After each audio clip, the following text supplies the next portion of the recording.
Le Seigneur Jésus-Christ est venu dans le monde pour souffrir, mourir et ressusciter afin que notre joie soit parfaite, selon Jean 15, 11. Il est triste de voir combien peu de croyants, dans leur vie conjugale, jouissent de ce bonheur que Dieu se propose de leur donner par cette union sacrée. Dans bien des cas, ils ignorent la parole de Dieu, ne lui donnant pas la juste place lorsqu'ils projettent de se marier. C'est pourquoi nous trouvons un esprit de rivalité et de querelle dans maintes foyers et pas de bénédiction apportée par l'un ou l'autre des époux. Partout, nous voyons bien des foyers malheureux et brisés. Les gens riches dépensent beaucoup d'argent pour leur mariage, mais quelque temps après, ils sont séparés. De la même manière, des gens bien éduqués constatent aussi que leur mariage est tout simplement une faillite. Leur vie conjugale commence dans la joie et l'espérance, mais rapidement, ils découvrent qu'il est difficile de vivre ensemble dans l'unité et l'harmonie. En parcourant la parole de Dieu, nous trouvons les principes divins fondamentaux qui doivent être vécus afin que le mariage soit une source de grande bénédiction, non seulement pour ceux qui sont unis pour la vie comme partenaires, mais également pour ceux qui sont en contact avec eux.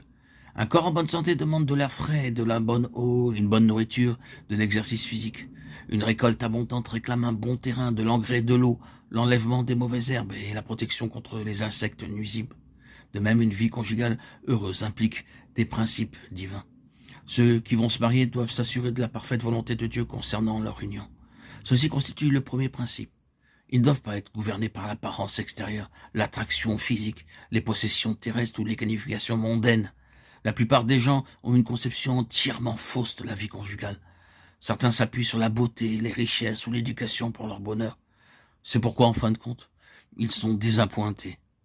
Il est indispensable que ceux qui vont se marier s'attendent suffisamment au Seigneur dans la prière, lui donnent assez de temps pour rendre sa volonté parfaitement claire et avoir la pleine évidence de cette parfaite volonté.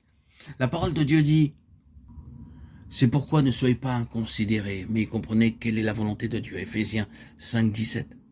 Ne vous conformez pas au siècle présent, mais soyez transformés par le renouvellement de l'intelligence, afin que vous discerniez quelle est la volonté de Dieu, ce qui est bon, agréable et parfait. Romains 12, 2. C'est en connaissant la volonté de Dieu que nous jouissons de sa faveur.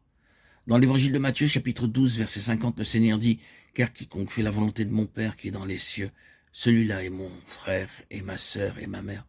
La vie du Seigneur Jésus-Christ coule comme une rivière dans ceux qui sont nés de nouveau. Ceux qui ne le sont pas n'ont pas la vie éternelle. Ils ne peuvent jamais trouver la volonté de Dieu.